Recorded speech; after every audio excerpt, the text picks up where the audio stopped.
আজকে প্রায় 10 থেকে 12 দিন পর আসলাম যে দেখি পেঁপের গাছগুলোর কি অবস্থা। এর আগে এসে সু- বাগানে বেড করে দিয়ে গেছিলাম এবং গাছের গোড়ায় মাটি দেওয়া হয়েছিল।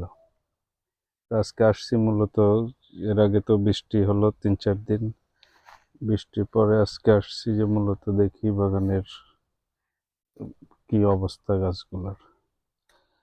তো দেখেন দর্শক, এই যে মাঝখান দিয়ে যে ড্রেনটা দেখতেছেন, এটা পানি নিষ্কাশনের জন্য করা হয়েছে। আর এই যে গোড়ায় মাটি দেওয়া হয়েছে এভাবে। এখানে আমাদের অনেক বড় একটা প্রজেক্ট, প্রায় আমাদের সর্বমোট 2800-2900 পেঁপের চারা আছে। এখানে আছে মোটামুটি 1500, পাশে আর একটা জায়গা আছে, ওখানে আছে 1300-র মতো চারা। দর্শক, কিছুদিন আগেই আমার গাছগুলা অনেক ছোট ছিল, শিল হয়েছে, বৃষ্টি ঝড় শিল হয়েছিল। তো তার আগেই আমি যেইভাবে প্রত্যেকটা গাছে খুঁটি দিয়ে দিয়েছিলাম, যাতে ঝড় আসলে আপনার গাছের কোনো সমস্যা না হয়। আপনারা দেখতে পাচ্ছেন একদম ছোট ছোট গাছেও আপনার ফুল চলে আসছে। এই যে দেখেন, একদম ছোট গাছ, মাটি থেকে আধা হাত উপর থেকে আপনার ফুল চলে আসছে। এবং কিছু কিছু গাছে আপনার ফলও আলহামদুলিল্লাহ সেট হয়ে গেছে, এই যে দেখতে পাচ্ছেন। এই যে এরকম প্রায় অধিকাংশ গাছেই আপনার পেঁপের সেট হয়ে গেছে। আর গাছগুলা দেখছেন কি সুন্দর সবুজ। আসলে পেঁপে খেতে আপনার সবচেয়ে আমাদের একটা বড় প্রবলেম হয় যে গাছের গোড়ায় কোন সময় মাটি দেব এবং কোন সময় আপনার খুঁটি দিতে হবে। এটা নিয়ে আমরা অনেকেই কনফিউশনে থাকি যে আসলে কখন মাটি দিব, কখন ইয়ে করবো। আর আরেকটা বিষয়, এই যে মাঝখানে যে ঘাসগুলা দেখতেছেন দর্শক, আমি মাটিটা আমাদের একটু নরম ছিল, তো এই জন্য পরিষ্কার করতে পারিনি। একদিনের মধ্যেই লোক নিয়ে সম্পূর্ণ পরিষ্কার করে দিতে হবে। কারণ এভাবে যদি আপনার ঘাস থাকে বাগানে, তাহলে পোকামাকড়ের আক্রমণটা বেশি হবে।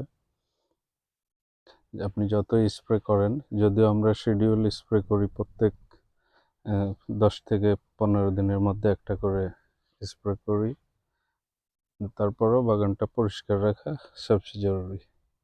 তো যে কথাটা বলতেছিলাম, যে কোন সময় আপনারা গাছের গোড়ায় ই মাটি দেবেন এবং খুঁটি দিবেন। তো আমরা অনেক নতুন কৃষক ভাইয়েরা এই প্রশ্নটা করে থাকে। তো আমরা জানি না আসলে কোন সময় মাটি দিতে হয়। অনেকেই করে কি, গাছটা যখন একদম ছোট থাকে এই অবস্থাতেই আপনার গোড়ায় মাটি দিয়ে দেয়, এবং যখন দেয় একবারে অনেক বেশি পরিমাণ মাটি দিয়ে দেয়, যার কারণে গাছের গোড়ায় আপনার যখন সেচ দেওয়া হয় বা বৃষ্টি হয়, তখন গাছের গোড়ায় পচন ধরে আপনার গাছটা মারা যায়। সবসময় দেখবেন গাছের গোড়াটা যখন একটু শক্ত হবে, এরকম সাইজের মোটা হয়ে যাবে, দেখতে পাচ্ছেন, এরকম যখন মোটা হয়ে যাবে, তখন আপনার মাটিটা একবারে দেয়া যাবে না। একবার ফার্স্টে কিছু উঠে দিবেন, উঠে দেওয়ার পরে পরবর্তীতে ধাপে ধাপে 2-3টা ধাপে পর্যায়ক্রমে অল্প অল্প করে মাটি দিতে হবে। গাছটা মোটা হবে, বাড়বে, আপনি পর্যায়ক্রমে মাটি দিয়ে যাবেন। আর খুঁটির যে ব্যাপারটা, বাংলাদেশের যে আবহাওয়া, তাতে প্রত্যেক বছর আপনার সাধারণত চৈত্র চৈত মাস পরে বৈশাখ জ্যৈষ্ঠ মাসে আমাদের বাংলাদেশে একটা ঝড় বৃষ্টির একটা সম্ভাবনা থাকে। তো সেক্ষেত্রে আপনি বৈশাখ মাসের আগেই আপনার গাছ ছোট থাক বড় থাক বা যে সাইজেই থাক, আপনি চেষ্টা করবেন যে বৈশাখ মাসের আগে প্রত্যেকটি গাছে এই যে এইভাবে খুঁটি দিয়ে দিবেন। খুঁটি দিলে আপনার সুবিধা কি, যে ঝড় আসলে গাছের মাথাটা সহজে আপনার ভাঙবে না। আবার যখন পেঁপে ধরে যাবে, এই যে একটা করে খুঁটি দেখতেছেন, এখানে আমরা আরেকটা করে খুঁটি দিব। যখন আমাদের প্রত্যেকটা গাছে পেঁপে ধরে যাবে, বড় হয়ে যাবে, তখন আমরা প্রত্যেকটা গাছে আরেকটা করে খুঁটি দিয়ে দিব। তো দর্শক দেখতেছেন, এই যে পুরো প্রজেক্টটাই আমাদের, যত দূর চোখ যায় শুধু পেঁপে আর পেঁপে। দেখেন, আর আমাদের এই দেখেন একদম ছোট ছোট গাছে আল্লাহর রহমতে কত সুন্দর ফল চলে আসছে। আর আরেকটা জিনিস, এই যে দর্শক দেখেন, এটা হচ্ছে আমাদের পানি রাখার একটা জায়গা। আমরা পেঁপে ক্ষেতের মধ্যে ছোট ছোট অন্যান্য সবজি চাষ করে থাকি। তো সবসময় সবজিগুলোতে তো আর সেচ দেওয়া যায় না, সেক্ষেত্রে এখান থেকে পানি নিয়ে আমরা সেই গাছগুলা দিয়ে থাকি।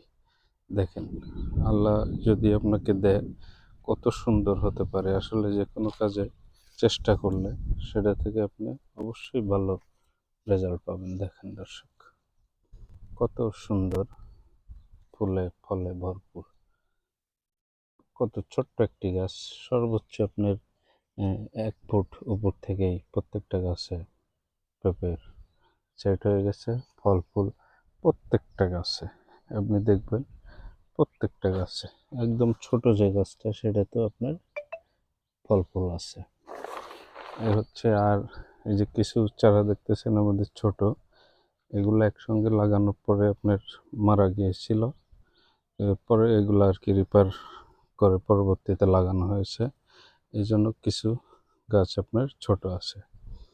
এখন আমাদের বাগানে খুঁটি দেওয়া শেষ, প্রথম পর্যায়ে গাছের গোড়ায় মাটি দেওয়া শেষ। এখন আমাদের সবচেয়ে ইম্পর্ট্যান্ট কাজ হচ্ছে এই ঘাসগুলা পরিষ্কার করে দেওয়া। গাছের গোড়া সহ সুন্দর করে আপনার পরিষ্কার করে দিতে হবে। দেওয়ার পরে আমরা আরেকবার মাটি দিব। আর স্প্রে পেঁপে গাছের সবচেয়ে গুরুত্বপূর্ণ যে বিষয়, সেটা হচ্ছে সাদামাছি জাপ পোকা। সাদামাছি জাপ পোকা, লাল মাকড়ের জন্য আমরা শিডিউল স্প্রে করি। স্প্রে করলে আশা করি আপনাদের গাছ এরকম সুন্দর চকচকা সবুজ থাকবে। এছাড়া আমরা খোল ইউজ করি, খোল জৈব, এগুলা ইউজ করা হয় যাতে গাছের গ্রোথটা ভালো থাকে, ফলটা ভালো থাকে। এবং এই যে দেখতেছেন দর্শক, দেখেন এই যে কত ছোট্ট একটা গাছ, একদমই দেখেন আমার 2 ফুট গাছের সাইজ হবে না, কিন্তু দেখেন কত সুন্দর আপনার ফল হয়েছে। তো এইটাতে ফুল যখন ফোটার পর্যায়ে হবে, তখন আপনারা বোরনটা স্প্রে করে দিবেন। বোরনের সাথে যদি ফ্লোরা পিজিআরটা দিতে পারেন, তাহলে আরও ভালো রেজাল্ট পাবেন। তো আজকে এই পর্যন্তই দর্শক। পেঁপে সংক্রান্ত যে কোনো সমস্যা হলে আমাদের একটা ইউটিউব চ্যানেল আছে, রাসেল এগ্রো, এটা সাবস্ক্রাইব করে রাখবেন। ডে বাই ডে পর্যায়ক্রমে আরও আপডেট ভিডিও আসবে। সবাইকে আসসালামু আলাইকুম।